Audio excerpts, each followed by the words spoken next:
या अल्लाह फितना फासाদের জমানে আপনি আমাদের ঈমানকে মজবুত করে দেন। মাহফিলকে আপনি হেদায়েতের জন্য কবুল করে নেন। আমরা যারা মাহফিলে হাজির হইলাম আপনার ওলি না বানাইয়া এখান থেকে কাউকে বিদায় দেন না। রব্বির হামহুমা কামা রব্বায়ানি সগীরা।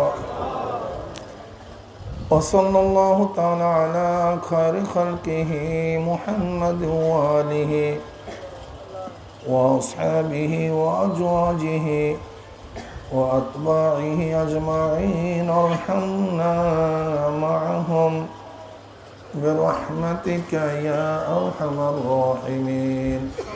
السلام عليكم ورحمة الله وبركاته.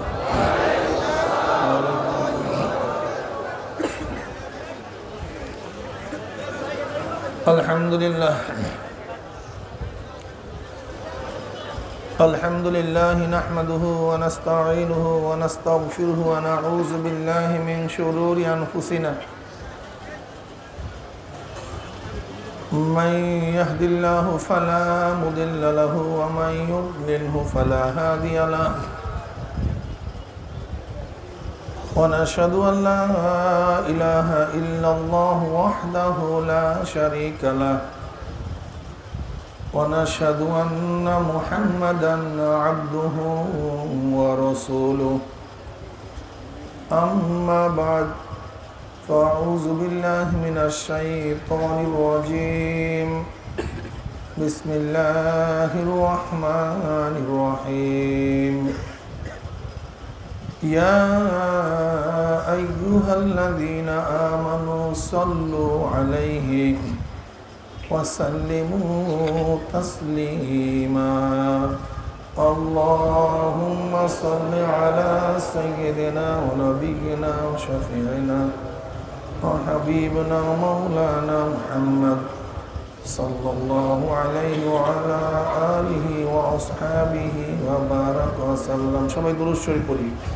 اللهم صل على سيدنا ونبينا وحبيبنا ومولانا محمد صلى الله عليه وعلى آله وأصحابه وبارك وسلم. اللهم صل على سيدنا ونبينا وشفيعنا وحبيبنا ومولانا محمد صلى الله عليه وعلى آله وأصحابه وبارك وسلم. أعوذ بالله من الشيطان الرجيم. بسم الله الرحمن الرحيم. هو الذي أرسل رسوله بالهدى ودين الحق ليظهره على الدين كله ولو كره المشركون. صدق الله مولانا العظيم وصدق رسول النبي الكريم. মনে হয় অনেকে বসতে বসতে ফেড আপ হয়ে গেছে, মাজা কোনো একটু ব্যথা হয়ে গেছে, যা বুঝতেছি। আমরা সবাই একটু দাঁড়ায় যাই, আলহামদুলিল্লাহ দাঁড়ায় একটু নাড়াচাড়া করি। আল্লাহ পাকের শুকর যে মাওলাই কারীম আপনাকে আমাকে দুনিয়ার সমস্ত ফিতনা ফাসাদ থেকে পরিত্রাণ দিয়ে কোরআন ও হাদিসের মজলিস, আলেম ওলামা, মুমিন মুত্তাকিন,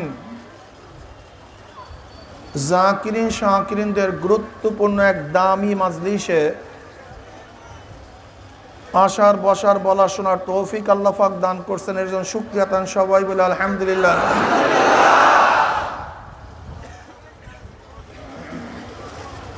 এই মজলিস অনেক গুরুত্বপূর্ণ, অনেক দামি। দুনিয়ার মধ্যে যারা দামি হয় তাদেরকে গার্ড অব অনারের ব্যবস্থা করা হয়। অমুক দেশে প্রধানমন্ত্রী আসছে, প্রেসিডেন্ট আসছে, তাদের সম্মানার্থে গোটা এরিয়া আর্মি মিলিটারি প্রশাসন ঘিরা ফেলাইছে। ঠিক আপনারাও সম্মানিত হওয়ার কারণে আপনাদের সম্মানার্থে আল্লাহর তরফ থেকে ফেরেশতাদের মাধ্যমে গোটা এরিয়াকে ফেরেশতারা ঘিরা ফেলাইছে। ভাই সুবহানাল্লাহ পড়তে কেউ কিপটামি করবেন না, এই কিপটামি কেউ করবেন না। একবার সুবহানাল্লাহ পড়বেন তো আমল নামা 1000 নেকি লেখা হয়ে যাবে। একবার সুবহানাল্লাহ পড়ার সাথে সাথে আমল নামা থেকে 1000 গুনাহ ঝরে যাবে। কাজে আপনি কিপটামি করবেন কেন? এই সুবহানাল্লাহ আলহামদুলিল্লাহ পড়িয়েন, ঠিক না? বুখারী শরীফের মধ্যে রওয়ায়াত আছে, যেই ব্যক্তি প্রতিদিন 100 বার সুবহানাল্লাহি ওয়া বিহামদিহি পড়েন, সবাই পড়ছেন? কতবার পড়বে? মাত্র 100 বার, মাত্র 100 বার সুবহানাল্লাহি ওয়া বিহামদিহি যে ব্যক্তি 100 বার পড়বে, সরদার দো আলম আলাইহিস সালাতু ওয়াস সালাম ফরমান, ওই ব্যক্তির গুনাহ যদি সাগরের ফানা পরিমাণ আল্লাহ সব মাফ করে দেবে। দেখছেন কত সুন্দর সহজ ইবাদত, ঠিক না? আল্লামা বুখারী রাহমাতুল্লাহ আলাইহি তো বুখারী শরীফ শেষই করছেন। ওয়া নবী রাদিয়াল্লাহু তাআলা قال قال رسول الله صلى الله عليه وسلم كلمتان حبيبتان الى الرحمن خفيفتان في الميزان خفيفتان على اللسان ثقيلتان في الميزان سبحان الله وبحمده سبحان الله العظيم। দুইটা কলেমা হাবিবাতান ইলা রহমান, যা আল্লাহর কাছে খুবই প্রিয়। সুবহানাল্লাহি বিহামদিহি সবই তো আল্লাহ পাকের সিফাত, আল্লাহর কাছে সব সিফাতই তার কাছে প্রিয়। তার মানে এই দুইটা কলেমা প্রিয় হওয়ার উদ্দেশ্যটা কি, অর্থ কি? ইন্না কাইলুহা মাহবুবুন লিল্লাহি তাআলা, এই কলেমা দুইটা প্রিয় হওয়ার অর্থ হলো এই কলেমা দুইটা যারা পড়বে তারা আল্লাহর কাছে প্রিয় হয়ে যাবে। হাবিবাতানে আই মাহবুবাতান ইলা রহমান, আল্লাহর কাছে প্রিয় হয়ে যাবে যেই ব্যক্তি এই কলেমা পড়বে। সুবহানাল্লাহি ওয়া বিহামদিহি সুবহানাল্লাহিল আযীম। আর আগে রওয়ায়াত শুনাইছে শুধু সুবহানাল্লাহি ওয়া বিহামদিহি, দুই রওয়ায়াত। আগে রওয়ায়াত শুনাইছে সুবহানাল্লাহি, শুধু সুবহানাল্লাহ আলহামদুলিল্লাহ, আর এখানে আযীম শব্দ বৃদ্ধি করা আছে। কাজে সুবহানাল্লাহ পড়া উচিত, আলহামদুলিল্লাহ পড়া উচিত, জিকির তো করিই না। সালমান ফারসি রাদিয়াল্লাহু তাআলা আনহুর কাছে প্রশ্ন করা হয়েছে, কোন ইবাদত সবচেয়ে বড়? কোন ইবাদত সবচেয়ে বড়? তিনি পাল্টা প্রশ্ন করছে, তুমি কি কোরআন পড়ো নাই? বলে পড়ছি তো। কোরআনই তো বলছে কোন ইবাদত বড়। ওয়ালা যিকরুল্লাহি আকবার, জিকির সবচেয়ে বড়। ওয়ালা যিকরুল্লাহি আকবার, জিকির সবচেয়ে বড়। কাজে একটু জিকির করিয়েন। বক্তব্য আমার নওয়ান আবি হুরায়রা রাদিয়াল্লাহু তাআলা আনহু আন আবি সাঈদ খুদরি রাদিয়াল্লাহু তাআলা আনহু আন্নাহুমা শাহিদা আলা রাসূলিল্লাহি সাল্লাল্লাহু আলাইহি ওয়াসাল্লাম। একটু সাল্লাল্লাহু আলাইহি ওয়াসাল্লাম পড়িয়েন।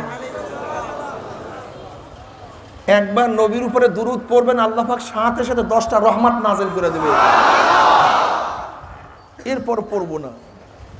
সবচেয়ে ওই ব্যক্তি কিপটা, ওই ব্যক্তি সবচেয়ে বখিল। কোন ব্যক্তি? যেই ব্যক্তি আমার নবীর উপরে দুরূদ পড়ে না, ওর চেয়ে বড় বখিল দুনিয়াতে নাই।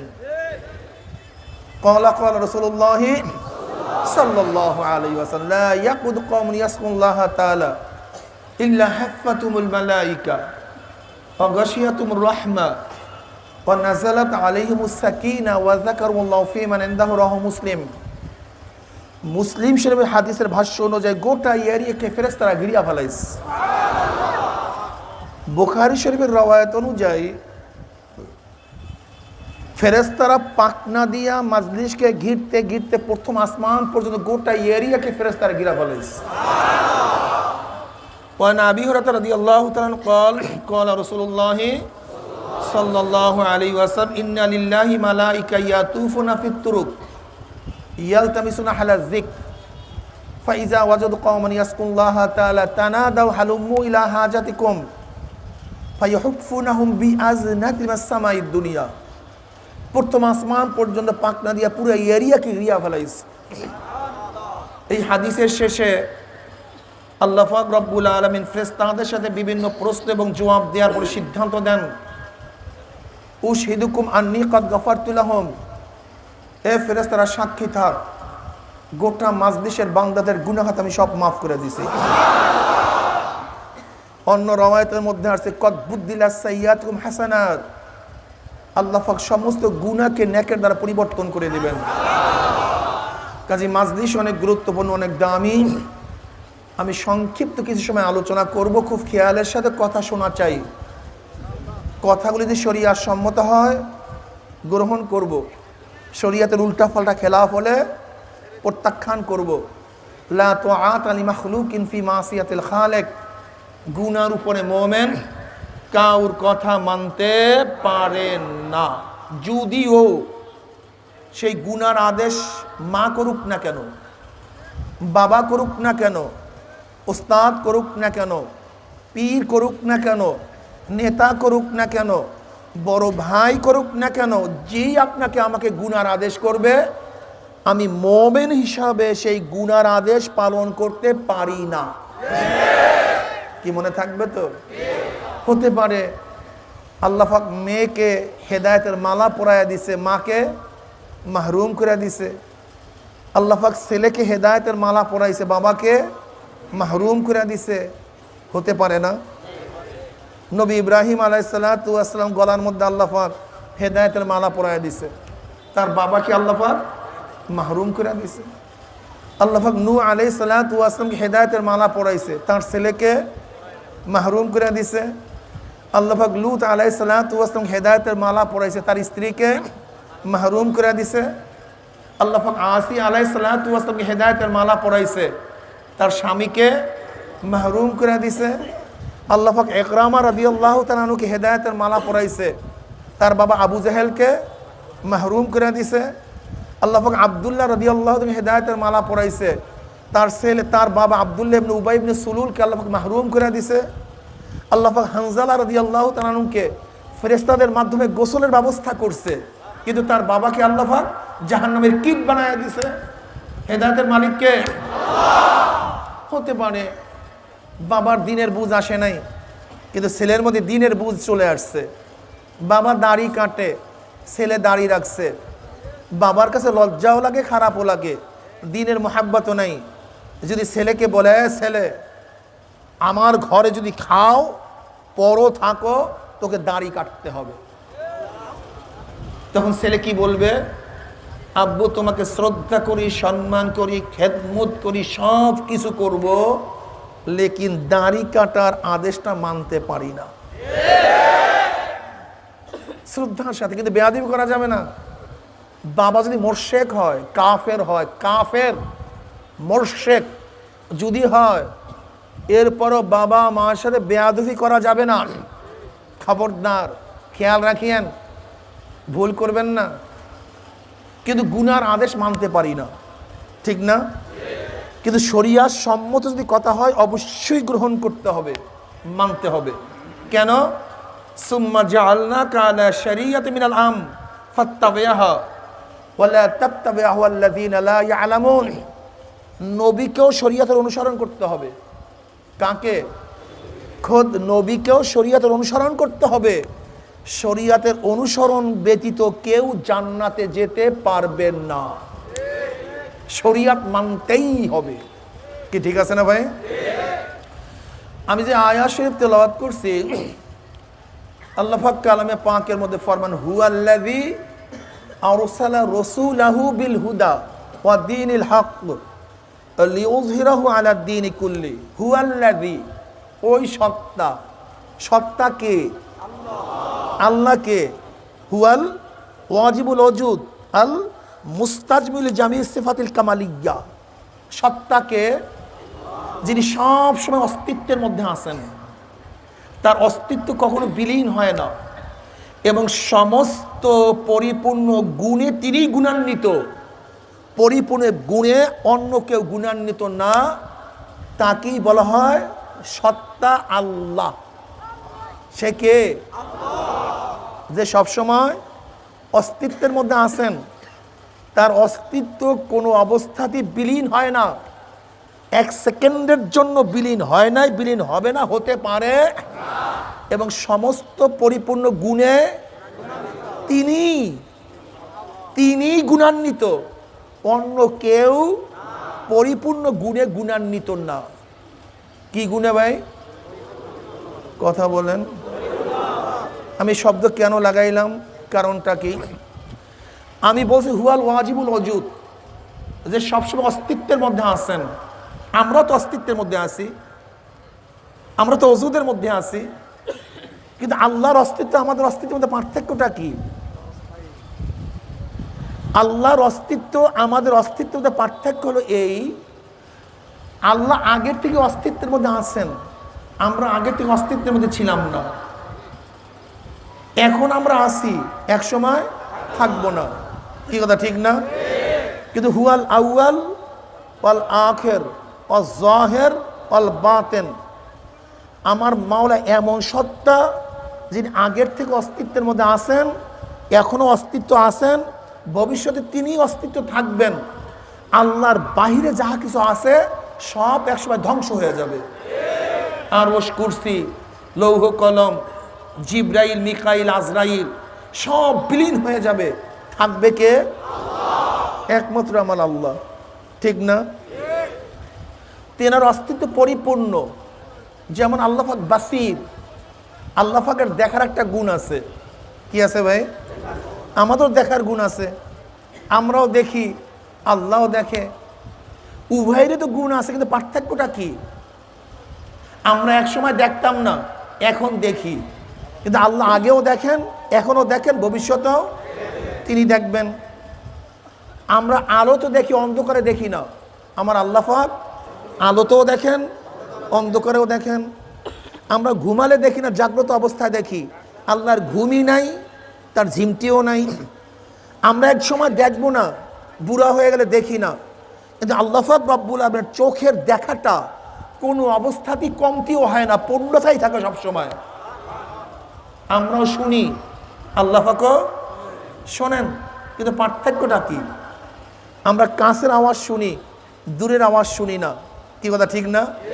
আর আল্লাহ পাকের সামাদ, শোনার গুণটা কেমন? সাত তবক জমিনের নিচেও যদি এক পিপিলিকা হাঁটতে থাকে, ওই পায়ের আওয়াজও আমার মাওলা শুনেন। আমি কথাটা বুঝতে পারছি? আল্লাহর গুণ বুঝেন তো? আল্লাহর গুণের মধ্যে আমাদের গুণের পার্থক্য হলো, আমাদের গুণ নাকেস, আল্লাহর গুণ কামেল। আমাদের গুণ পূর্ণ না, কিন্তু আল্লাহর গুণ পূর্ণ। হ্যাঁ, শিরক কাকে বলা হয়? শিরক কি জিনিস? আমরা অনেকেই শিরক বুঝি না। আল্লাহ পাকের হুবাহু গুণে যদি কাউকে গুণান্বিত মনে করি, সেই নামে শিরক। আর এই যে মনে করবে, সে হলো মুশরিক। সে কি ভাই? মুশরিক। আল্লাহ পাকের হুবাহু গুণ, যেমন গায়েব জানা, আল্লাহ পাকের জাতি গুণ। হাজের নাজের হওয়া, আল্লাহ পাকের জাতি গুণ। জান্নাতে নেওয়ার মালিক একমাত্র আল্লাহ, জাহান্নাম থেকে বাঁচাবার মালিক একমাত্র আল্লাহ। যদি আল্লাহর বাহিরে এই গুণে অন্য কাউকে গুণান্বিত মনে করি, এটার নামই শিরক। এইটা যে মানবে, তার নাম কি? মুশরিক। জান্নাতে নেওয়ার মালিক কে? জোরে বলেন। যদি মনে করি আল্লাহর বাহিরে কেউ নিতে পারে, আদম আলাইহিসসালাতু ওয়াসালাম নিতে পারে, নূহ আলাইহিসসালাতু ওয়াসালাম নিতে পারে, নবী ইব্রাহিম আলাইহিসসালাতু ওয়াসালাম নিতে পারে, আমার নবী নিতে পারে, হ্যাঁ, আমার নবীরও ক্ষমতা নাই, আমার নবীরও ক্ষমতা নাই, আমার নবীরও ক্ষমতা নাই। ইচ্ছা করলেই আমার নবী কাউকে জাহান্নাম থেকে বাঁচাইয়া জান্নাতে নিতে পারে, এই ক্ষমতা আমার নবীরও নেই।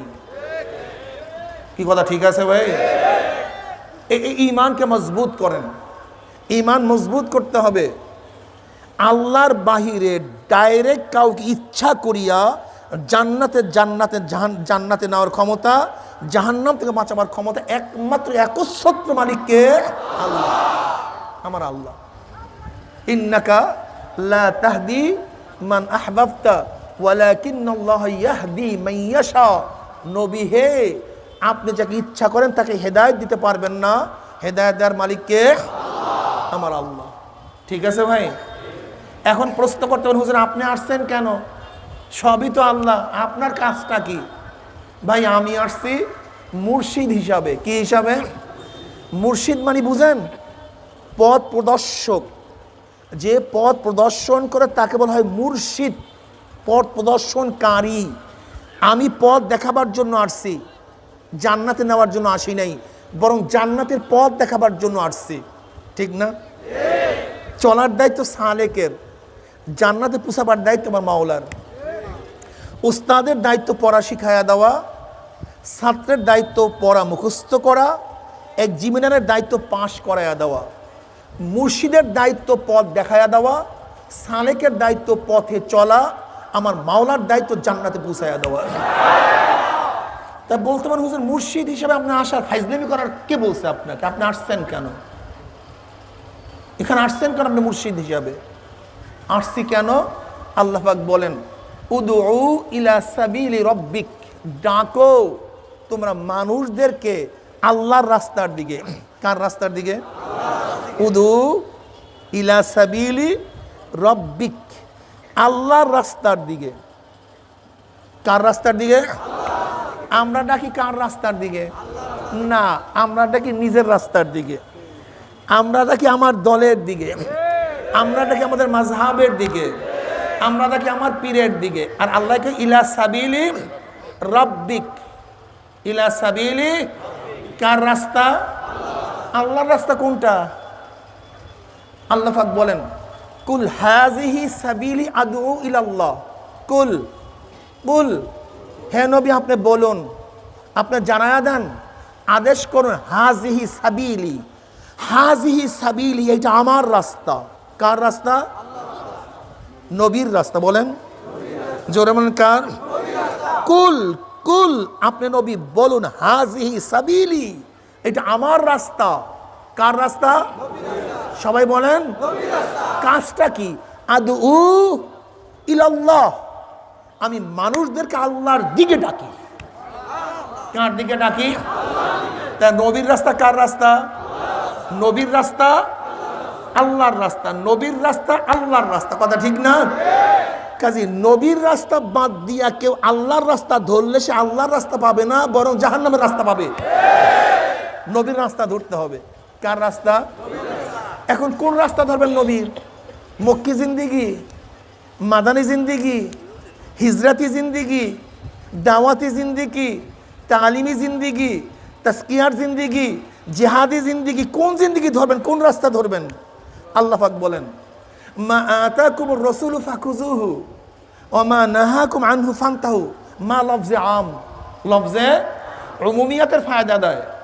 মা আতাকুমুর রাসূলু ফাখুযুহু, রসুল যাহা কিছু নিয়ে আসছেন, হ্যাঁ বলেন তো তর্জমাটা কি? রসুল যাহা কিছু নিয়ে আসছেন, ফাকুজুহু, ধরে বসো। ওমা নাহাকুম আনহু ফান্তাহু, যাহার থেকে নিষেধ করছেন ছেড়ে দাও। তার রসুল কি নিয়ে আসছেন? এবার আমরা দেখি আমার রসুল কি নিয়ে আসছেন। রসুল টুপি নিয়ে আসছেন, আমাদেরকে টুপি পরতে হবে। রসুল দাড়ি নিয়ে আসছেন, আমাদেরকে দাড়ি রাখতে হবে। রসুল সুন্নতি জামা গায়ে দিয়েছেন, নেস পোশাক জামা গায়ে দিয়েছেন, আমাদেরকেও সেই পোশাক পরিধান করতে হবে। রসুল পর্দা করে নাই, আমাদেরকে। রসুল নামাজ পড়ে নাই, আমাদেরকে। রসুল রোজা রাখে নাই, আমাদেরকে। রসুল জিকির করে নাই, আমাদেরকে। রসুল অন্যায়ের মোকাবেলা তো করেই নাই। হ্যাঁ, ও আচ্ছা, আমাদেরকে করতে হবে না। কথা বলেন না কেন? করতে হবে না কেন? করতে হবে, কারণটা কি? শোনো, খুব ভালো মতো বুঝো, বুঝার চেষ্টা করো। ইসলাম বুঝি না, আসলে ধর্ম বুঝছি, ইসলাম বুঝি নাই। কি বুঝছি? বুঝেন নাই আপনি। যেমন হিন্দুরা কি মনে করে, ধর্মীয় কিছু কৃষ্টি কালচার পালন করলেই তার হিন্দুত্ববাদ ঠিক থাকে। খ্রিস্টানরা কি মনে করে, খ্রিস্টানের কিছু নিয়ম কানুন পালন করলেই, যেমন ক্রস চিহ্ন প্রত্যেকটা খ্রিস্টানের বুকের মধ্যে আছে, মাঝে মাঝে ক্রসকে চুমা দিলেই তার খ্রিস্টান ধর্ম ঠিক থাকে। রবিবার গিয়ে মাঝে মাঝে গির্জায় মারিয়াম আলাইহিসসালাতু ওয়াসসালাম, ঈসা আলাইহিসসালাতু ওয়াসসালাম প্রতিমার উপরে যেন নুইতে পারি, সেজদা করতে পারি, বাস তার খ্রিস্টান ধর্ম কোনোদিন যায় না। যদি ইহুদিদের মতো ওজাইরকে ইবনুল্লাহ মনে করি, জীবনভর ইহুদি থাকবে। যদি বৌদ্ধদেবের মতো জীব হত্যা মহাপাপ বলিয়া মানুষকে হত্যা করি, তার ধর্ম কি থাকবে? ঠিক থাকবে। গুরু নানককে একটু তপস্যা করলে শিখ ধর্ম কোনোদিন যায় না। ঠিক আমরাও মুসলমানরা মনে করতেছি এরকম ইসলামের কিছু কৃষ্টি কালচার পালন করলে আমার ইসলামও ঠিক থাকবে, এইটা কোনোদিন যাবে না। এইটাই ভুল। এইটাই কি ইসলাম বুঝি নাই। ইসলাম ভিন্ন থিম, ভিন্ন থট, ভিন্ন নিয়ম, ভিন্ন কানুনের নাম। ইসলাম কি শোনেন, আগে বোঝার চেষ্টা করেন। আমি আগেই বলছি আমরা ধর্ম বুঝি, ইসলাম বুঝি নাই। আমরা আমার নবীকে ধর্মীয় গুরু মনে করছি, কিন্তু নবীর পরিচয় অনেকেই জানি না, বিশ্বাস হয় না। দেখেন, গুরু নানক সেও একজন ধর্মীয় প্রধান। কোন ধর্মের প্রধান? শিখ ধর্মের প্রধান। বৌদ্ধদেব তিনিও একজন ধর্মীয় প্রধান। কোন ধর্মের প্রধান? বৌদ্ধ ধর্মের প্রধান। রাধা কৃষ্ণ তারাও হিন্দু ধর্মের প্রধান। তোমার আমার নবী সেও ইসলাম ধর্মের প্রধান। গুরু নানকও ধর্মীয় প্রধান, বৌদ্ধদেবও ধর্মীয় প্রধান, তারপরে রাধা কৃষ্ণ ধর্মীয় প্রধান, তোমার আমার নবীও ধর্মীয় প্রধান। পার্থক্যটা কি দেখেন, গুরু নানক বৌদ্ধদেব তারা ধর্মীয় প্রধান, কিন্তু রাষ্ট্রের প্রধান না। কি কথা বলেন না কেন? গুরু নানক রাষ্ট্রের প্রধান, বৌদ্ধদেব রাষ্ট্রের প্রধান, শ্রীকৃষ্ণ রাষ্ট্রের প্রধান। তারা ধর্মীয় প্রধান কিন্তু রাষ্ট্রের প্রধান না। কিন্তু তোমার আমার নবী ধর্মের প্রধান, রাষ্ট্রের প্রধান। আগে পার্থক্য বুঝো। তুমি শুধু পার্থক্য বুঝো নাই। তুমি যদি শুধু গুরু নানকের উম্মত হও, বৌদ্ধদেবের উম্মত হও, তুমি শুধু ধর্ম নিয়ে চিন্তা করবা, রাষ্ট্র নিয়ে চিন্তা করার কোনো প্রয়োজন তোমার নাই। ধর্মীয় প্রধান। তুমি যদি Karl Marx, Mao Tse Tung, Abraham Lincoln, Socrates, Plato, Aristotle, Montesquieu, লকের উম্মত হও, অনুসারী হও, তাহলে তুমি শুধু রাষ্ট্র নিয়ে চিন্তা করবা, তুমি ধর্ম নিয়ে চিন্তা করবা না। কারণ এরা ধর্মকে অস্বীকার করছে। ধর্মকে Karl Marx, Mao Tse Tung, Abraham Lincoln, Socrates, Plato, Aristotle, এরা ধর্মকে অস্বীকার করছে, শুধু রাষ্ট্র নিয়ে চিন্তা করছে। শুধু রাষ্ট্র রাষ্ট্র রাষ্ট্র, ধর্ম বলতে কিচ্ছু না। আপিন এগুলি সম্পূর্ণ ভ্রান্ত, এটা তাদের থিওরি। আর গুরু নানক বৌদ্ধদেব শুধু ধর্ম ধর্ম ধর্ম, রাষ্ট্রের কোনো খবর নাই। কাজে তুমি যদি কার্ল মার্কসের অনুসারী হও, তাহলে তুমি শুধু রাষ্ট্র নিয়ে চিন্তা করবা, ধর্ম নিয়ে চিন্তা করবা না। তুমি যদি বৌদ্ধদেবের উম্মত হও, শুধু ধর্ম নিয়ে চিন্তা করবা আর রাষ্ট্র নিয়ে চিন্তা করবা না। কিন্তু তুমি যদি নবী মুহাম্মদের উম্মত হও, তোমাকে ধর্ম নিয়ে চিন্তা করতে হবে, রাষ্ট্র নিয়ে চিন্তা করতে হবে। যুবক, তুমি ইসলাম বুঝো নাই, সমস্যা এখানে। ইসলাম বুঝোই নাই। তুমি মসজিদে আল্লাহু আকবার বলিয়া সেজদা করছো। কি বলিয়া? যখন দাঁড়ান তখন কি বলিয়া দাঁড়ান নামাজে? জোরে বলেন তো। যখন রুকুতে যান, সেজদায় যান, সেজদার থেকে ওঠেন, সব জায়গায় আল্লাহু আকবার আল্লাহু আকবার আল্লাহু আকবার, ঠিক না? কি বলেন? আল্লাহু আকবার বলেন। কিন্তু মসজিদের নাম, মসজিদের নামিয়েই কি বলেন? মাও সে তুং আকবার, কার্ল মার্কস আকবার, লেনিন আকবার, সক্রেটিস আকবার, প্লেটো আকবার, সোশ্যালিজম আকবার, ক্যাপিটালিজম আকবার, কমিউনিজম আকবার, ডেমোক্রেসি আকবার। জোরে বলেন নাউজুবিল্লাহ। তুমি আল্লাহকে সেজদা কেন দিছো? কারণটা কি? তুমি কেন সেজদা দিছো? আল্লাহ সবচেয়ে, এর জন্য তো সেজদা করছো। আল্লাহ সবচেয়ে বড় বিধায়ী তো তার সামনে, সবচেয়ে দামি জায়গা কপাল। এই কপালকে মাটির সাথে ঠেকাইয়া তুমি প্রমাণ করছো আমি সবচেয়ে ছোট, আল্লাহ সবচেয়ে বড়। আল্লাহ সবচেয়ে। ইবাদত কাকে বলা হয়? ইবাদত কি জিনিস? ইবাদত কাকে বলা হয়? ইবাদতের মূল থিম হলো তাজাল্লুল পয়দা করা। তাজাল্লুল, জলিল হাকির, জলিল এবং হাকির। আমি কিছু না, তুমি সব। এর জন্যই তোমার সামনে মাথা নত করি। আর মাথা নত কখন করে? মানুষের সর্বশ্রেষ্ঠ কপালকে যখন মাটির সাথে ঠেকাইয়া সুবহান রব্বিয়াল আলা কইয়া টান মারে, তখন নিজের হাকারাত পয়দা হয়ে যায়, সাবেত হয়ে যায় যে আল্লাহ আমি কিছু না, তুমি সব। এর জন্য আমি সব কিছু তোমার সামনে বিলীন করিয়া দিলাম। এর নাম ইবাদত। কি কথা ঠিক না? আবার অনেকে চেয়ারে নামাজ পড়ে, এদের নামাজের অবস্থা আমি জানি না, আল্লাহ ভালো জানে। নামাজ তো পড়তেছি নিজের তাজাল্লুলকে পয়দা করা, প্রমাণ করার জন্য আমি কিছু না, তুমি সব। তা চেয়ারে বসে কি তাজাল্লুল হয় না তাকাব্বুরি হয়? এটা কিসের ইবাদত আমাকে বলেন? এটা আমাকে বলেন, এটা কিসের ইবাদত? আমি বলবো না যে চেয়ারে নামাজ জায়েজ নাই, আমি এটা বলবো না।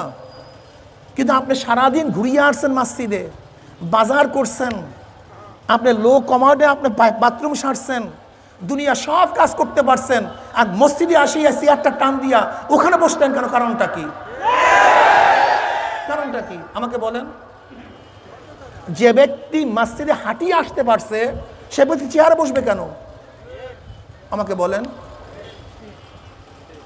আপনি বসতে পারেন না, আসন গাতিয়া বসেন, আসন গাতিয়া পড়তে পারেন না, পাও মেলিয়া বসেন, কিন্তু চেয়ারে কেন? চেয়ারে তো তাজাল্লুল পয়দা হয় না, ছোটতা পয়দা হয় না, এতে বরক্ত পয়দা হয়।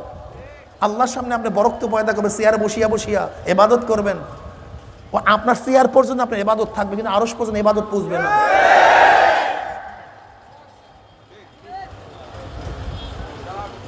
কি ইবাদত করে গ্যালারি বানায় ফেলাইছে,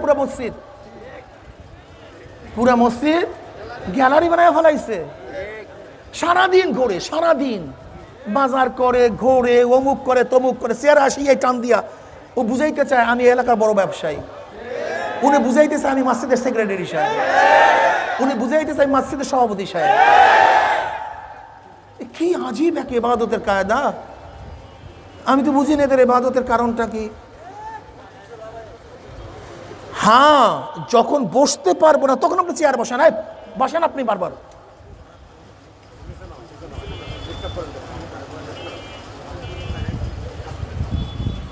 আমি কথাটা বুঝাতে পারছি?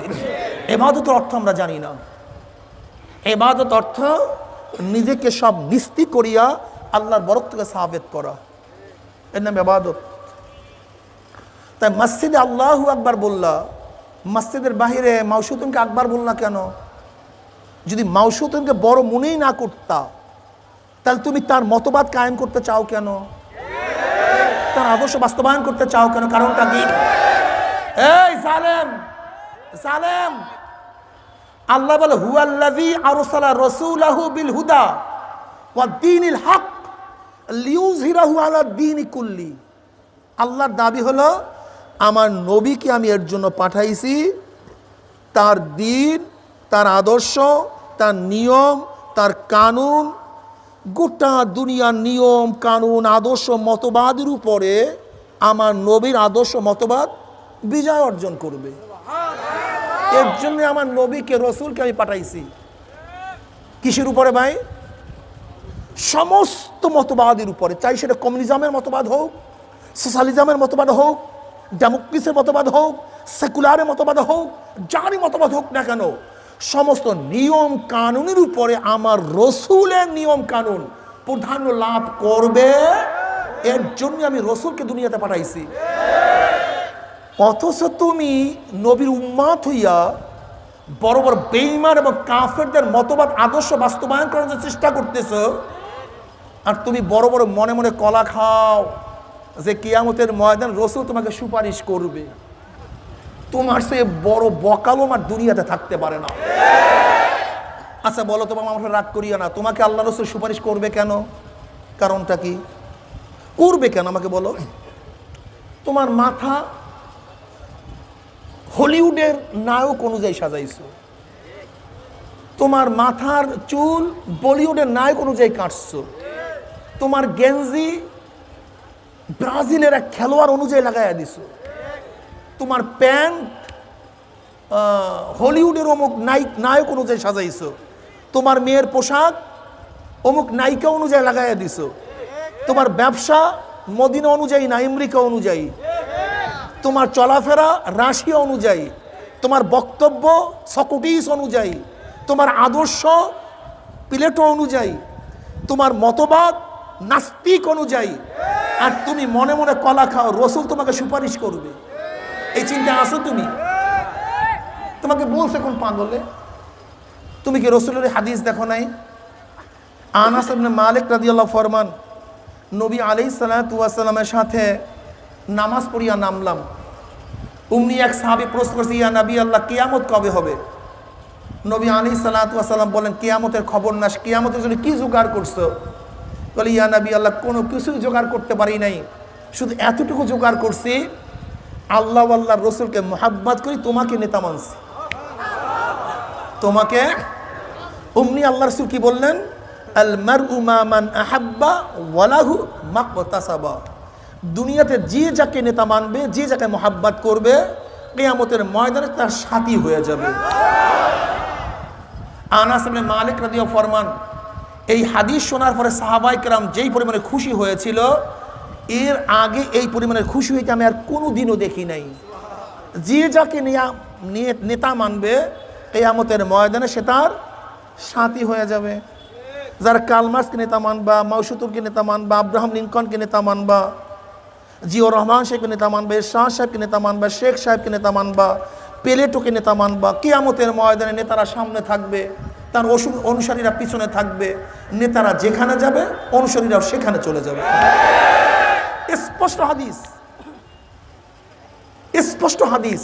শুধু হাদিসই না, কোরআন কি বলে দেখো। আল্লাহ পাক কালামে পাকের মধ্যে ফরমান, ইয়াউমা নাদু কুল্লা উনাসেন বিইমামিহিম, ডাকা হবে কিয়ামতের ময়দানে প্রত্যেকটা মানুষকে তার নেতার সাথে। কার সাথে? জোরে বলেন। যে যাকে নেতা মানবা, কিয়ামতের ময়দানে নেতা সামনে থাকবে, অনুসারীরা পিছনে থাকবে। সে অনুযায়ী আল্লাহর কসম করে বলতে পারি, যারা আল্লাহর রসুলকে নেতা মানবা, ওলামায়ে কেরামকে নেতা মানবা, কিয়ামতের ময়দানে আল্লাহর রসুল সামনে থাকবে, ওলামায়ে কেরাম আমাদের সামনে থাকবে। তারা যেখানে যাবে আমরা সেখানে চলে যাব।